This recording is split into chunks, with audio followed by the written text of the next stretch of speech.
સહિત સુરેન્દ્રનગરના કોઝવે પુલમાં ભ્રષ્ટાચાર સામે આવ્યો છે। સુરેન્દ્રનગરમાં જિલ્લા પંચાયતથી નવા સર્કિટ હાઉસ પર કોઝવેમાં ભ્રષ્ટાચાર જોવા મળી રહ્યો છે। તાજેતરમાં લોક સુવિધા માટે આ પુલ ખુલ્લો મૂકવામાં આવ્યો હતો, ત્યારે કરોડોના ખર્ચ અને 2 વર્ષથી ચાલતા કામમાં ભ્રષ્ટાચાર જોવા મળી રહ્યો છે।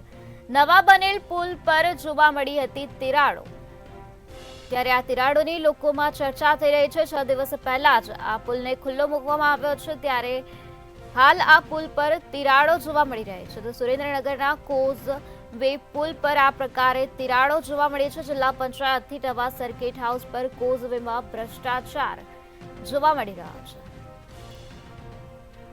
તો તાજેતરમાં 6 દિવસ પહેલા લોક સુવિધા માટે આ કોઝવે પુલને ખુલ્લો મૂકવામાં આવ્યો હતો, ત્યારે કરોડોના ખર્ચ અને 2 વર્ષથી ચાલતા કામમાં ભ્રષ્ટાચાર જોવા મળી રહ્યો છે। નવા બનેલ પુલ પર તિરાડો જોવા મળી છે તેવી લોકોમાં ચર્ચા થઈ રહી છે। સુરેન્દ્રનગરના કોઝવે પુલમાં ભ્રષ્ટાચાર થયો હોવાની વિગતો હાલ સામે આવી છે, જ્યાં 6 દિવસ પહેલા આ કોઝવે પુલને ખુલ્લો મૂકવામાં આવ્યો હતો, ત્યારે અત્યારે આ કોઝવે પુલ પર તિરાડો જોવા મળી રહી છે। તો કરોડોના ખર્ચ અને 2 વર્ષથી ચાલતા કામમાં ભ્રષ્ટાચાર આચરવામાં આવ્યો છે। તાજેતરમાં જ લોક સુવિધા માટે આ પુલને ખુલ્લો મૂકવામાં આવ્યો હતો, ત્યારે આ નવનિર્માણ બનેલ પુલ પર તિરાડો જોવા મળી રહી છે તેવી હાલ લોકોમાં ચર્ચા સેવાઈ રહી છે। તો આ પુલની કામગીરીમાં ભ્રષ્ટાચાર આચરવામાં આવ્યો હોય તેવું લાગી રહ્યું છે, કારણ કે 6 દિવસ પહેલા જ આ પુલને ખુલ્લો મૂકવામાં આવ્યો હતો, ત્યારે અત્યારે આ પુલ પર તિરાડો જોવા મળી રહી છે। તો આ તિરાડોની ચર્ચા લોકોમાં થઈ રહી છે।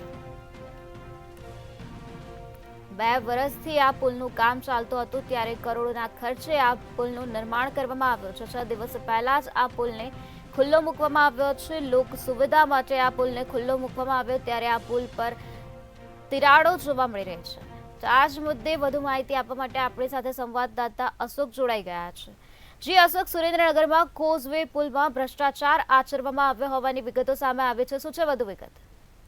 નિરાલી વાત કરવા જઈએ તો માત્ર 1 સપ્તાહ પહેલા જ જયારે પુલને ખુલ્લો મૂકવામાં આવ્યો હતો, ત્યારે એ પુલને હાલ તિરાડ જોવા મળી રહી છે। ત્યારે એક સવાલો ઉઠી રહ્યા છે કે જે 1 અઠવાડિયા પહેલા જ સુરેન્દ્રનગર નગરપાલિકાના પ્રમુખ અને નાયબ મુખ્ય દંડક જગદીશ મકવાણા દ્વારા પુલને લોકો માટે ખુલ્લો મૂકવામાં આવ્યો છે, ત્યારે માત્ર 1 અઠવાડિયામાં જ પુલ ઉપર તિરાડો દેખાતા ભ્રષ્ટાચાર થયો એવું સામે આવી રહ્યું છે અને કોન્ટ્રાક્ટરની કામગીરી ઉપર સવાલો ઉઠી રહ્યા છે। નિરાલી, જી અશોક, સમગ્ર માહિતી આપવા બદલ આભાર। સુરેન્દ્રનગરના કોઝવે પુલમાં ભ્રષ્ટાચાર આચરવામાં આવ્યો હોય તેવું સ્પષ્ટ નજરે પડી રહ્યું છે, કારણ કે 6 દિવસ પહેલા જ આ પુલને ખુલ્લો મૂકવામાં આવ્યો હતો, પરંતુ અત્યારે આ પુલ પર તિરાડો જોવા મળી રહી છે।